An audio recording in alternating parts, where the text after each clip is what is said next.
Good afternoon. It is Wednesday, May 29th, 2019, and I'm Rachel Gaffney, the host of your show, Rachel Gaffney's Real Ireland. So welcome to another episode from the Lincoln Center in Dallas, Texas. So I'd like to introduce again I hate the word sidekick, my friend, my European amiga. Yes. Yeah. Hello, Anna, everyone. There's Anna, our producer from Portugal. Fellow European. I have to ask really quickly, Anna. Somebody Okay. asked me on social media, if she's still watching, Trish Maya. How do you pronounce that name? Maya. Maya? Okay, good. Maya. And she just came back from Ireland, actually. I think her maiden Oh. name was Gaffney, funny enough. But she was asking, her husband's Portuguese. She wants to know where from Portugal you're from. Her husband's from Madeira? Oh yeah, so that's an island. I'm from up north in the countryside. My region is called Behind the Mountains. In Portuguese, you say Trás dos Montes. And I'm from a small town called Chaves, which in English means keys. Ah, so... Roman city. Portugal is beautiful, or as some people call it Portugal, but it's Portugal, right? Portugal. Portugal. Oh, look at that accent. Well done. Portugal. You'll have to excuse. So sometimes the expressions or the phrases that are going on between the two of us are, we're European, and so we have different colloquialisms and slang and Yes. and all sorts of stuff. So Also, we both lived in London, so... we did. That's correct. Not at the same time, but we did both live in London. Yes. And we both have issues trying to, with oven temperatures, outside temperatures, Yes. metric and imperial systems and everything. So we're constant, and currencies. So, but without further ado, speaking of temperatures today outside, I feel like, do you remember the movie, how could you not forget it, with, what was the one with the Wizard of Oz? In The Wizard of Oz. Yeah, do you remember the tornado and... Oh, yes. Yeah, that's kind of what it looks like. I'm looking outside today. It's green looking outside in the studios. It's We have beautiful trees on the outside, so it always looks very jungly, and if it's windy, it just looks crazy tropical. Yeah, but it's warm. It's 82 degrees Fahrenheit, 27 degrees Celsius in Ireland. But it looks like it's trying hard to storm, or maybe there's a tornado on its way, or a thunderstorm, or something. Really?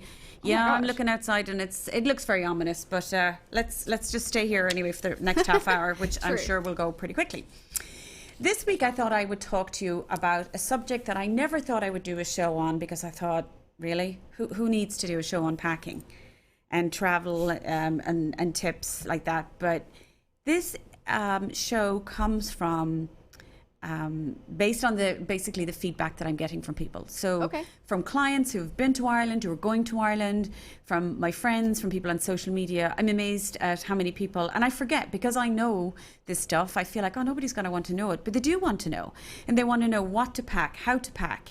And I will say this, when I look on the internet, I look at packing and everything, and you look at Pinterest and all of these lovely platforms, and it looks gorgeous, and they have these beautiful travel cubes, and they're done in beautiful pastel colors, and the suitcase looks fabulous, and just before you close it on the photograph, you see the lovely picture of a bikini and a pair of flip-flops. I'm thinking, who in God's green earth is actually going to pack like that for a trip to Ireland? Because I'm not, and I go every 3 months, as you know. So today we're going to talk about that, packing and travel and all the things as we're coming into the travel season. One of the things I thought I'd speak about first is just to mention again, for anybody who is going to Ireland or looking for a trip to Ireland, and if you want to arrange your own trip and design it yourself and use all of the best things out there, I have this book on my website, and it's Georgina Campbell's Ireland. Now, this book is called The Best of the Best. And we're going to put the link in. It's $30, including shipping, so you don't have to worry about the shipping cost. But what this actually does is it breaks it down county by county for you. And these are the best places to stay in Ireland and to eat. So it's not about the attractions or, that, but this one gives you a very comprehensive guide on where to stay and all the different levels and where to eat when you're in Ireland. So it's a great little tip. So as you can see. So this one shows County Kerry here. And then it goes into all of the locations, everything from glamping to, four-star hotels, because glamping is very popular in Ireland now. And the images are beautiful. Aren't they lovely? Like it They're shows here. super cute. Look at that. So it's a great little book. It's a great little tool. And Georgina Campbell would be one of Ireland's industry standards on knowing where the best places are to stay in Ireland. So again, it's the very best places to eat, drink and stay. Georgina Campbell's Ireland, The Best of the Best. So that's a little travel book that you could maybe invest in for research for your trip to Ireland. And there's nothing better than actually have a physical book and flick through the pages. So I'm a better. book person. I'm still a book person, I'm afraid. Nothing against Kindle or the iPad or all those things, but look at me. I'm here with paper. I have to have paper. I like to touch it, smell it, feel it. And plus with books, I don't get as distracted. Are you one of these people that also smell the book? All the time. All the time. Ask my husband. I get a new book and the first thing I do is this. I wonder if there's anybody else out there that has that little problem like me. I actually am obsessed with smelling paper. I think there's something from it. They must do something for the senses. I guess so. Anyway, let's get on, or I could waffle on about smelling books.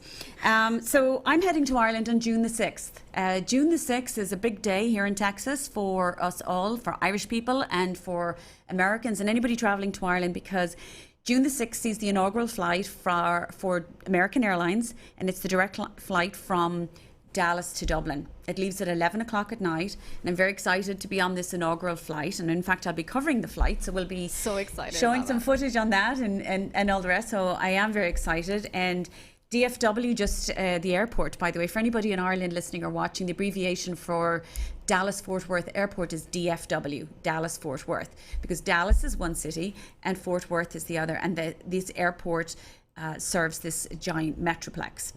And DFW Airport did announce last week they're going to build a new terminal, Terminal F. Did you see that? Really? No. Yeah. Giving me firsthand these news. So Sean Donoghue. Okay. That's it. Any guesses what origin that name might be? Right. Good Irish name. Sean Patrick Donoghue, I believe. Does it have an O and an apostrophe at the top? No, he's Sean Patrick Donoghue. He's not O'Donoghue. And he is the CEO of DFW Airport. But he announced last week, I was reading, that they're going to build Terminal F, which is going to add, I think, up to, I don't want to get this incorrect, but 124 gates.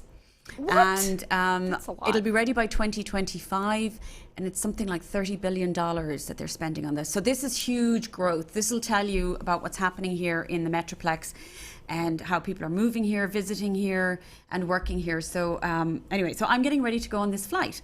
Now, before I go on this flight, let's talk about some crucial things you must do before you go. Now, people, some of these are going to sound so obvious and you're going to think, okay, I already know this, but it might be a small thing like a reminder. Let's start with the very first thing.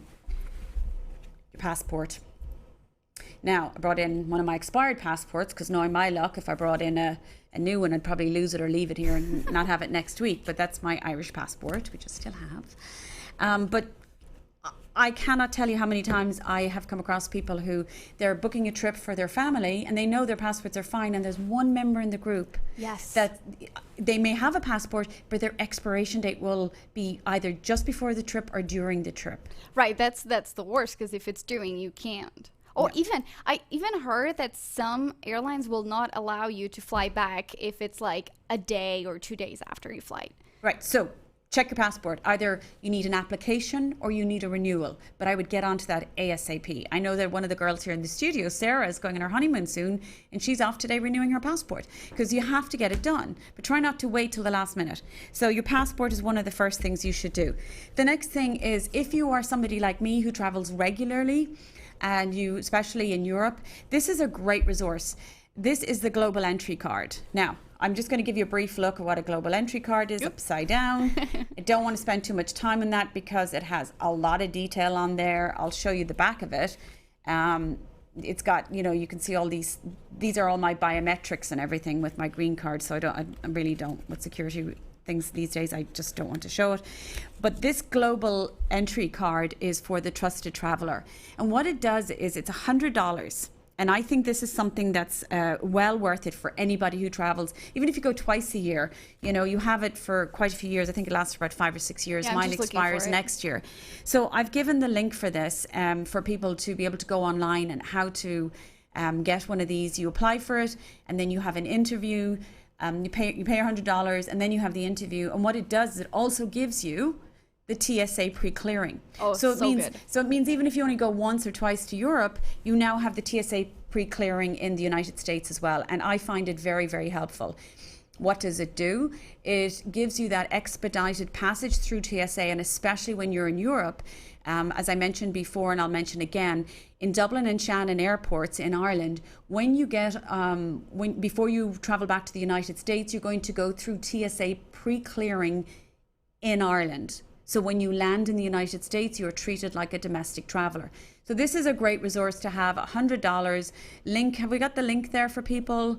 Yeah. It's the Department for Homeland Security, I think, operates this, isn't it? I actually have it all up there for you anyway. Yes.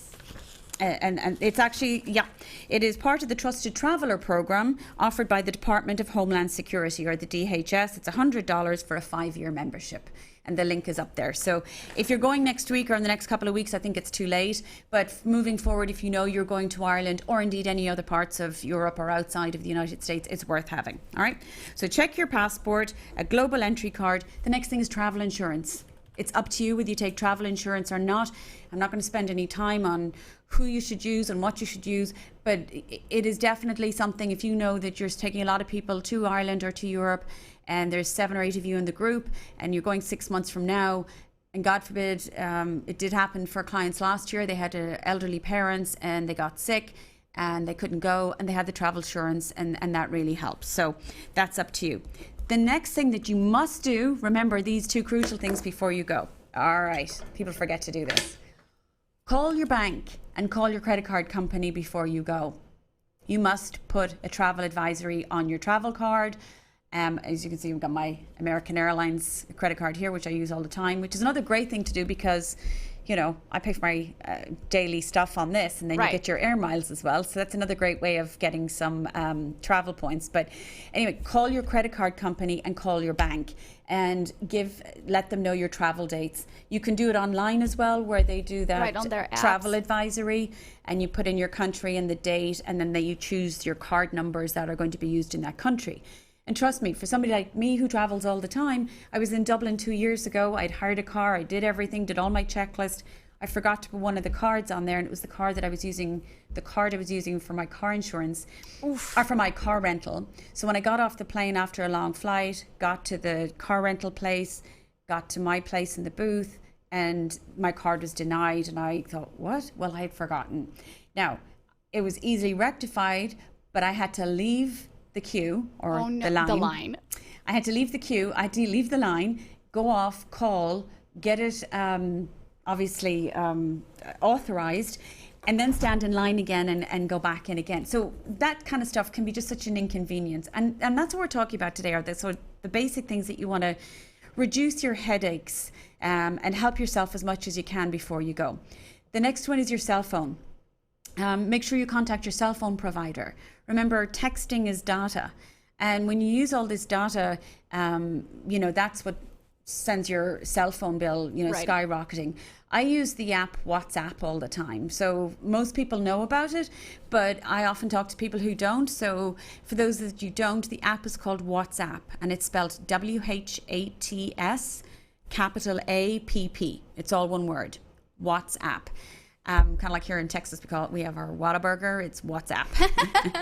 But you can also make phone calls and texts on WhatsApp while you're in Europe, especially if you're calling home or checking with family, or once you're not going with your kids. It's a great way of staying connected. Now, that being said, that reminds me, when you're in Ireland, make sure you avail of Wi-Fi, and they'll offer Wi-Fi everywhere you go, really. So if you're in your hotel or you go into certain stores, for example, you go into the Kilkenny store, which is a store in Dublin where you can go shopping and you might be having your lunch there, you just ask them for their Wi-Fi code. And even in the cities, I know that, for instance, in Portugal, certain cities actually have Wi-Fi on streets, like on the high streets. Oh, really? Yeah. Oh, gosh, I didn't know that. So But it's just a good way of, and I'll do that. I'll go on Wi-Fi and then I turn my phone off for, because also you want to stop using your phone. I put on airplane mode a lot and just use it for photographs as best I can. Now, I also have, disclaimer, I also have a phone for Ireland because I go so regularly. I have one of those pay-as-you-go phones, and for me that's because the phone calls are very expensive. Oh my gosh, yeah, like an euro per minute. It's insane. Well, actually, when I called, I won't say who, but my cell phone provider here, they said it was going to be something up to $1.25 per minute for an incoming call. Oof. Incoming, so That's painful. yeah. So watch your phones before you go there, people. Yep. Okay. The next thing is the travel adapter. Don't forget to bring a travel adapter. This is a really important thing. If I'm to give you any advice, and there's tons of tips I can give you, but so here's a travel adapter. And remember, in Europe, so when you're going to Ireland and England, we are only talking about Ireland in this show right now. And of course, if you go to Great Britain, which would be Scotland, England, Wales, and the 6 counties in Northern Ireland, this is what you're going to use. See the 3 prongs? Yep. So you're going to put your American plug into that. I normally take 2 of these with me because nowadays you've got your laptop, your iPad, your computer. I don't know. And if you bring someone else, like your and husband, more people, oh my gosh, one isn't enough, right? So have a couple of those. So the travel adapters are a great thing. Okay, this particular travel adapter, if you go to continental Europe, Spain, Portugal, France, those places, they have a different outlet to Ireland and England, so it is not the same one. But so, the one you have right there, is it like for Europe, is the continental Europe?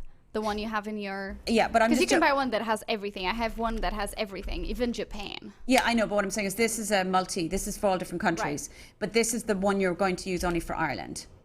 Okay? Gotcha. And it also has at the side a thing for your USB. Smart. So the newer ones have that, the USB, so you can link your computer up to that while you're linking something else up. Hair dryers. When you go to Ireland, a lot of people have said to me, there's no hair dryers in the bathroom. I've looked everywhere. Well, there aren't any hair dryers in the bathroom. They are only ever in the bedroom. The voltage is different, so they'll always be in your bedroom. So any hotel in Ireland that you go to, check your closet or check your drawer under your table, your dressing table. And sometimes, periodically, they will be in the dressing table or drawer in the bathroom, but you must use them in the bedroom. And it's because of the voltage. So those are a few of the basic things I wanted to talk to you about. The other thing too, headphones. I always bring my headphones, my noise cancelling headphones. If you don't travel enough and you don't want to, it's a great gift and it's a great thing to have for the plane. There's nothing worse than going on an 8-hour, 9-hour flight and you have all these wonderful movie selections now. And on the new aircraft with American, they have the new Dreamliner aircraft. You know, they have wonderful TV screens with, movies and TV and live TV, and it's great. And so there's nothing worse than having those little things falling out and hurting you. And you have to put them so loud to actually be able to hear it that you're just damaging your ears. Makes no sense. Make sure you either get them or make sure you pack them if you have them. I did that on another trip, forgot to pack them. So I actually have, now that I think of it, I have a little white paper box that I bought in IKEA, with the labels at the front, and it's my travel box. Oh, nice. And smart. on every trip I go to, every time I come back, I take all of this stuff I'm showing you. You put it there. I put it all back into that box, including my currencies, any leftover currencies. And this little contraption here, I wanted to show you. Oh, is that a scale? Yeah, cheap and cheerful. But all it does is I check my suitcase before I leave my house. And it'll tell you, because the limit is £50. So it'll tell me whether it's way under. Sometimes you can tell, but if you're not sure and you don't want to pay these big overage fees, this is a great little device, just this little scale. It folds up like that. So that's another great little thing to have before you go. A couple of things to let you know is a couple of useful apps while you're in Ireland. One of the ones I told you is WhatsApp. And the other thing I want you to know about are taxis in Ireland. When you get into a taxi, always check first of all if they take a credit card. Most of them do not. Really? Right. Oh, wow. So you need cash. Because if you're in Dublin or you're in Cork or you're in Galway, you're going somewhere, it might only cost €5 or €6 or €9 or whatever. And their processing fees, we won't get into why they do or don't take credit cards, just know that they don't. You can arrange for ones with a credit card when you call in advance or when you're checking, but the average one you're going to flag down is cash only. So I use the app My Taxi. Have we got a picture? That's what it looks like. That's the emblem of the app My Taxi app. And I always have that. It's on my phone and I use that all the time in Ireland. And by using that, now I can link it to my credit card. Right, especially if you're getting out of a city into another one, sometimes you can't use, can you use Uber over there? Uber? No. Yeah.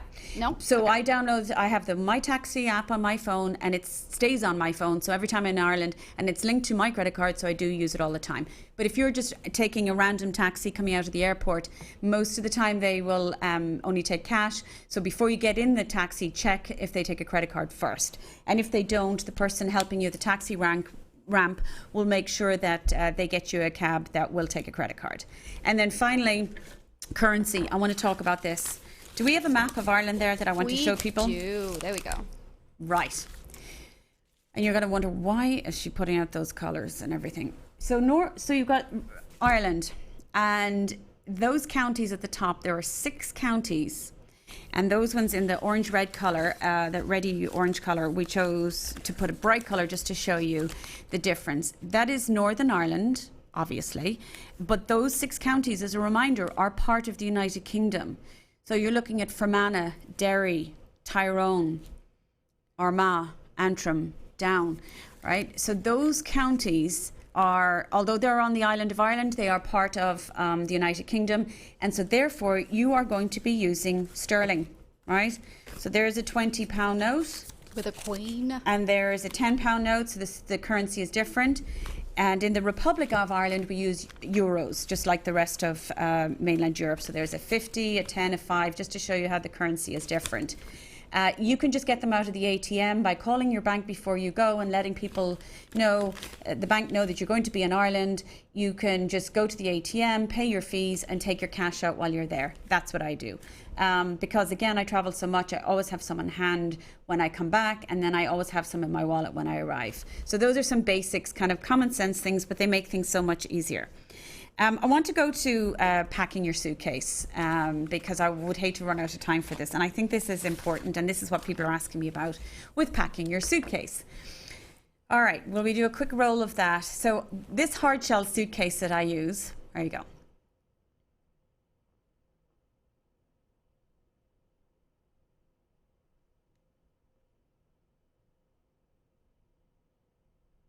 Right. So that was a brief overview of how I pack my suitcase. So if we go back to the beginning, and this is going to sound really basic and whatever, but that bottom shell there, if we could just stop there, I always pack my heavier shoes and toiletries on this side, you know, the one that closes over the top, because how many times have you put them on the other side, and when you get there and you open up, and it's not so much for you, but if security are checking your suitcase and they open it up and things fall out and things go missing and it's a mess. So put the heavier things on the bottom. Those boots that are in there are my Dubarry boots, which as you can see are my staple. They go everywhere with me. The summer is going to be a little different because, you know, it's warmer, so I won't use them as much. But I can actually stand in water in those and go in streams and everything and hiking. And I wear them. I'll probably bring them, to be honest with you, because I love them. And those shoes, those navy ones, are also from Dubarry, and they're waterproof. They're boat shoes, but I wear them with, you know, jeans, capri pants, shorts. And so they're the sort of thing. But I also need high heels. Because again, going back to these lovely online tutorials and everything, I'm going to go for dinner. I'm going to go out. So I have a couple of pairs of heels in there. I have a navy one and a pink one there. Also, you never know where you're going to end up. So you want to dress up, have at least one pair that, you know, and my nice toilet bag there, obviously. And then when you go on around the other side, so I throw in some t-shirts and everything. So here I know what those are. They're jeans and, you know, all of the kind of my jeans and dresses and shorts and that, and a couple of dresses. And then, can we stop right there? I think this is important. On the left there, can you see that green and navy? Those are sleeveless vests. Vests. You call them vests. Awesome. We call them waistcoats in Ireland, or actually those jackets are called gilets. Oh, gilets, yes. Yeah, yes, Gillet. It's I think it's a French word actually, isn't Yes, it? It's the gilet. proper name is gilet. Gilet. So we don't call them, a waistcoat is something completely different. But gilets to me are like the best thing you could have going to Ireland. And let me tell you why. And this will go back to the climate in Ireland. So the climate in Ireland is a temperate climate. What does that mean? It means that we don't have extreme seasons. We don't have extreme tropics. We don't have extreme snowfalls. So Ireland will experience the 4 seasons: spring, summer, autumn and winter. So it's a milder climate. When it rains, it's a soft rain. It might rain all day long, every day at times. Yeah. But the thing is, it rains, right? So you want layers. Because if you take a really big, bulky raincoat heading to Ireland now, going into May and June, I can hear the alarms going Oh everywhere. my gosh. Is Can you this hear the them? tornado alert? Yeah, I can hear tornado alarms and alerts. I told you I felt like I was in Rachel, Kansas City. on That your was my show, fault. there's always something happening. Oh my gosh. So those things are great. Right. There are a couple of photos I shared of how I wear these outfits. Now, if I can hang in a tree, and I'm crazy, you know that. So I will be, climbing trees. There they go. So there's the GA with the shirt, and you can wear it with jeans. And do you see that white jacket? Oh, look at that. Okay, so I have the jeans, I have my boots and the special socks. And then I have another, that's a little Under Armour jacket. So those are layers. And they always have a baseball cap if I'm out, in the mountains or at the beach and I don't want the 'Cause hair it gets going wild. windy. I have the baseball cap, which is really handy. And trust me, I do climb walls and Rachel Gaffney, lover of trees. Oh my gosh, that's actually a telegraph pole on the side of the road. It's still made of wood. I look like I'm a pole dancer there, don't I? That's Irish pole dancing. In the wild. Oh, my friends on the Martha Stewart show, when I did that years ago, the girls from the Dreamers and Doers, they actually tagged me as the Irish pole dancer. There's a story behind that. There's a lot of photos of me on poles, but That's another show. it's another story, and it is PG. It's okay. But anyway, so going back to the clothing, layers are really important. And then there's the bag that I use. So there's those layers going in, and we keep going. And then obviously my undies, baseball cap, socks. See that bag right there? Oh, it was quite big and it folds super Can flat. we go Look back? at I that. don't know if we can go back and show Yes, it. we can. There we go. So there we go. It's a little duffel bag by Paravel. I love this brand. I bought this online quite a few months back. There it is. I actually ended up giving it to my sister who lives in Holland did? for her birthday, and different people for presents. So I bought this, and there it is. Look, it's from Paravel. Oh, wow. And it has the description and everything. Love their luggage. Actually, you'll find them on their Instagram feed. Is awesome. It's their hashtag is travel happy. But I just found it and bought it, and I take it flat packed, obviously, to Ireland with me. And then when I'm coming back, if you've got extra stuff, it slides over the top. You know how you scoot your suitcase along? Yes. You can just slide it on the top and it goes through the handle and everything. So it's a really neat little piece from Paravel. So I urge you to check out their site. I love their luggage. They have some really classy stuff on there. And that's just one of those little tips that I love. Now, I wanted to finish with something else today, and that was, I always do like a little favourite Irish find and everything. And we talked about Jo Brown and her products before. So Jo Brown is my lovely friend in Carlow in Ireland, and she makes these products. All her packaging is natural bamboo and everything, but this is an appropriate travel find. Because my perfume that I use, I noticed that all the perfumes I use don't come in the travel sizes. And, okay. And that's true. And they take the whole, if you're taking a little bag that's like the liquids bag, which is this big, it takes everything. It's huge, right? And so what I do is I can't, and it's in the olden days I used to get bottles that you could unscrew and maybe put into an atomizer or whatever. But anyway, so I found this perfume that I love, and it's perfume on a stick. Can you see this? Yeah. And Jo came up with this based on this need herself. So I don't know if you can see me. It's just a perfume on a stick. Now this one is the Oriental Oriental fragrance, which is kind of undernotes of sandalwood and all of that. And then she has another one which They're is, that tiny. aren't they? And the other one then is a little the other one is a floral note. Again, natural bamboo package and everything. So those I sell those too here in Dallas or on my website. But those are Jo Brown's products, and something like that is really handy for your for the plane. Just a little you know, if you want to freshen up, and especially the floral. And I tell you, these perfumes, They smell amazing. they get better as time goes by. They're really lovely, and they're, like I said, they're organic, and they're made with just the finest ingredients. And they're people who have psoriasis or eczema and can use these products. So that's what's so great about them. But that was a nice little favourite Irish find for the travel thing. So that's my travel show for today on packing and tips. I hope something here has helped you. If you have questions, please let me know. If you have travel tips that you'd like to share with us, please let me know. And if you like to follow this episode, if you don't even see it streaming live every Wednesday, it's also on YouTube, and it's on Twitter, and it's on podcasts on Stitcher, and it's Anywhere where you listen to your podcast is available there. Yeah. So, you know, we have a different episode every week. I will be leaving for Ireland in about 10 days, and we will be doing lots of shows live from Ireland. But I will be back in the studios next Wednesday. But until then, everybody, thanks for joining. I'll see y'all.